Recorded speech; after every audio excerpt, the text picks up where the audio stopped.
I do really want to talk about your entry to Nogi, to the Nogi scene again, because I think it's just like so fascinating how it was during COVID and you just like decided to jump into the combat jiu-jitsu scene. Yeah. And I remember seeing like the footage from it and it was so impressive, and then talking to you about it after, or like shortly after, and you were just like, I kind of just like was eager to compete and try something. So yeah, I mean, like for me, I'm just like always been kind of like a gamer. Like, you know, if there's if there was people going to an event, for example, that's kind of how I started like competing at the IBJJF majors in general, was just because like people I knew were going. So I was like, oh, I guess like if they're going, like I might as well tag along. right.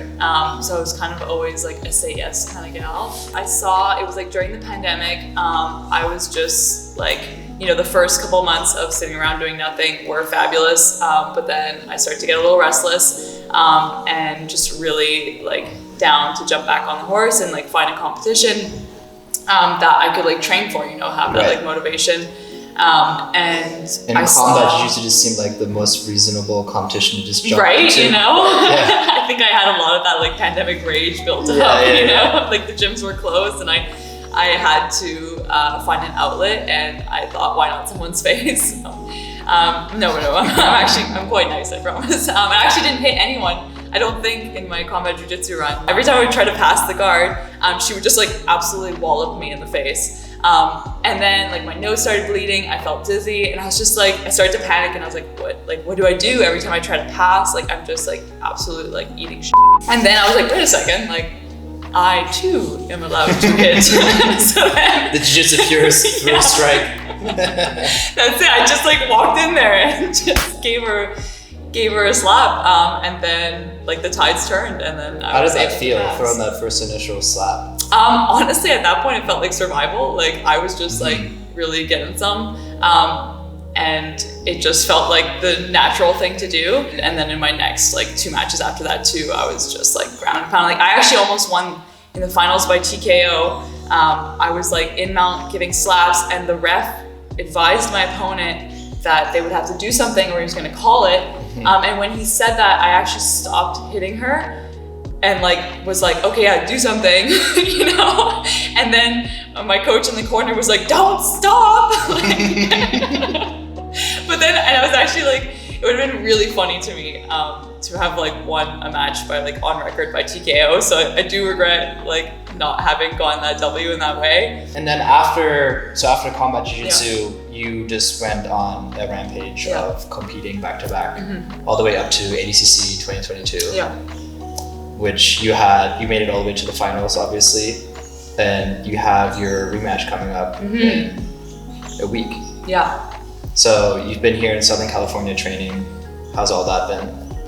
It's been really great. Like I'm just super excited about this rematch. Like evidently, like any kind of combat athlete, the second you lose, you're like thirsty for that rematch. Right. I did also, like, I didn't want to be the person though who like takes the L and then is like calling them out on social media the next day. I was like, okay, like they've earned the right to do their thing, and when I've earned the right to like have the rematch, I'll have it, you know, kind of thing. Right. So the cards kind of finally aligned, and then I was offered the match by Polaris, and the timing felt right, you know.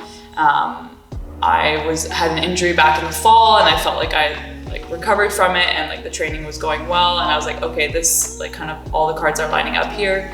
And then I came to finish the camp in California, mostly to train with Margot. She's like, we kind of have cross-trained all over the world together.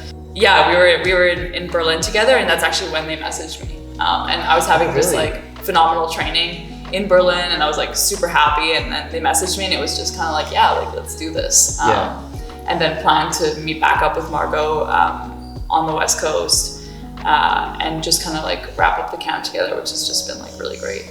You were all over Europe, right? Because you did an entire tour, and you got the call early on, and then you just trained throughout Europe for the camp as well.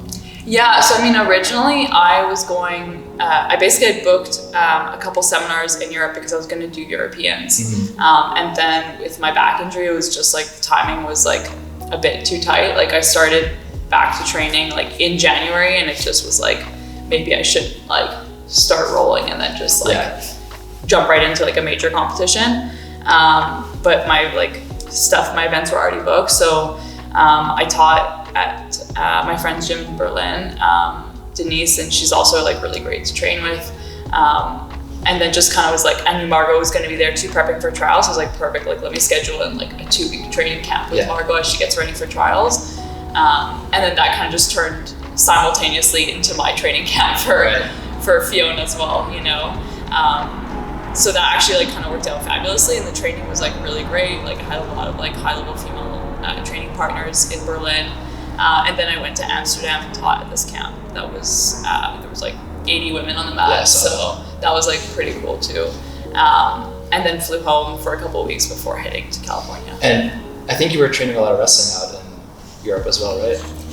Definitely like, because Margot was preparing for ADCC trials, there was a good focus on the standing portion of the game. What's your take on the gi now? Because obviously for the rest of the year, you're going to be focusing just on no gi. Yeah. And I know you competed last year at Worlds, which was the first time I'd seen you in a gi thing, like in so long. In a hot minute, In a hot minute, yeah. Do you still feel like you have equal love for the gi as you have for no gi now, or has that kind of shifted? Yeah, I mean, I've like always, like since I started jiu-jitsu, just like loved both. I think people get like really caught up, as with everything in humans, in like picking a team. Right. I don't really think you have to pick a team, and if you want to pick a team, then like for sure do it. Like if you know by far and away you prefer the gi or you prefer no gi, that's like super fine. I don't think you have to like put down the other, which is what kind of people sometimes get caught up in doing. I honestly genuinely enjoy both, and I would say like, you know, when I'm prepping for usually I actually like after a big event, I'll reward myself with the other one, because if I like, for example, just done like a 3-month no-gi camp, it's like when I come back from that event, it's like, oh my god, let me do a gi training. Like that's gonna like be so fun, and like it's like not gonna feel like work, and like, you know, so I'll like reward myself with the other. And then the same thing happened like when I did Gi Worlds last year. I had like a no-gi camp that I was teaching at booked like the weekend after, and I just had the time of my life because I came off of this like, you know, 2-month gi splurge kind of thing, and then jumped into a no-gi camp, and I was like, oh my god, no-gi's the best, it's so fun. But it's really just like, it's like, you know, it's like the hot side chick, you know. Aside from kind of coming out of COVID and just being motivated to be outside and like go compete and like, you know, be game for anything, is there anything else that really drives you or motivates you to be this active and competitive? Because I think we talked about this in the past, but like you weren't always like the most competitive person, right? Like you kind of found that within jiu-jitsu, or has that always been like something that's been around? Sorry, just thinking of my brother and sister when I would like literally upheave the board game at home. If I wasn't winning, I was not winning. Like the game was being turned over and no one was winning. So you've always had some sort of competitive drive in you. Yeah, I've always had a little bit of competitive spice, to say the least. But yeah, I mean, I think for me, in saying like yes to everything was just like, that's what I saw as like what you like. You don't always have to do that. I think there's like a period in your career where you have to say yes to everything, and a period where you have to like be smart and like be more strategic with like what you choose to do. But I think that like if you look at anyone successful, there is that period where they're just like, they're getting out there, they're putting their name out there. I was like, any opportunity I can get to get closer to fighting the best in the world was going to be a yes for me, you know? So it's like, okay, combat jiu-jitsu, this is like a really big platform. Like if I go here and I like have a good performance, okay, more people know my name, they're going to offer me more opportunities. You know, when like Who's Number One started calling, it was like, okay, like win this match, and then you can call out someone who's like closer to the top. For me, it was always just about like earning the right to fight like the best in the world. And so I think that's why I went through that period where I was like, literally will do anything that's going to get me like closer to that kind of goal. Yeah. You got into no-gi relatively late, I guess, like in terms of like how long have you been training? I started in 2016, so it's been like about like 7.5 years. Yeah. I've been training for like close to 14 years. I mean, I always tell people like it's time on the mats too. Like I definitely went through my toxic training phase, you know, where I was putting in way too much mat time, more than my body could like, you know, cash the checks for. Right. That's like a whole different topic, maybe for a podcast. But like I think something too that we all go through, the overtraining phase. So I always tell people, I'm like, listen, like I put in the insane hours on the mat. What was the goal when you first started training? Like like it was in the gi, right? So what was the goal there, and has that goal changed? Like is it being an ADCC champion? Is that the goal now, or do you still want to become a world champion in the gi? Like I would say when I started, like it was like all for fun.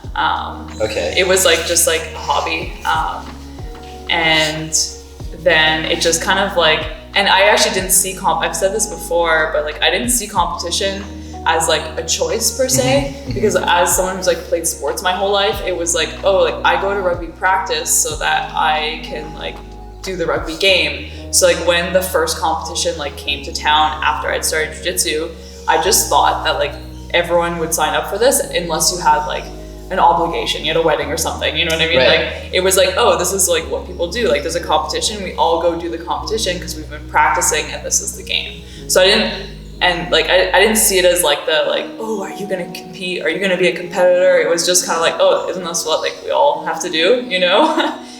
So I just like started doing competitions, and then I had good results, and then I was influenced to start doing bigger competitions because at the time in Montreal, we had Leonardo Saggiora who's training with us, and whose like classes I was attending, and he's like a world-class black belt, and he was then also traveling to do these like IBJJF major competitions, and he encouraged me. He was like why don't you go do them, you know, also. And I just thought, okay, like, you know, why not, you know.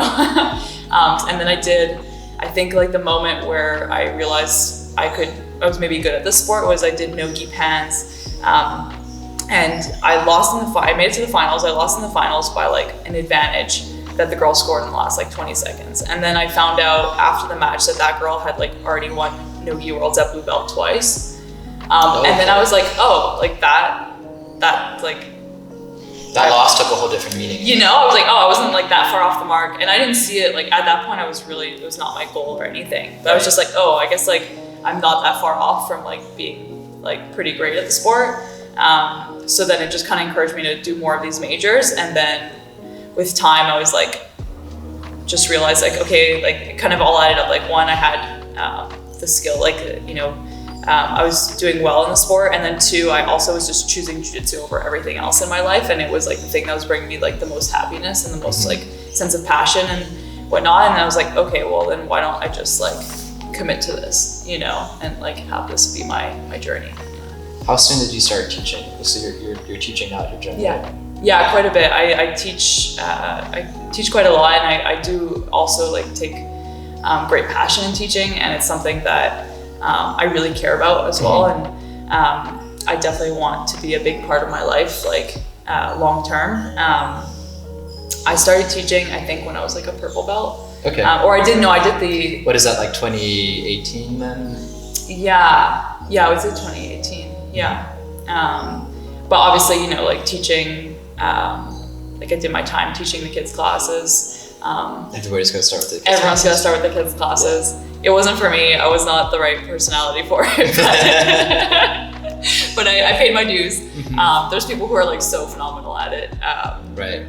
But yeah, and then you also like, that's like a whole different skill set. There's like 3 different skill sets. There is like being good at jiu-jitsu, and then in completely separate categories, being good at competition and being a good teacher.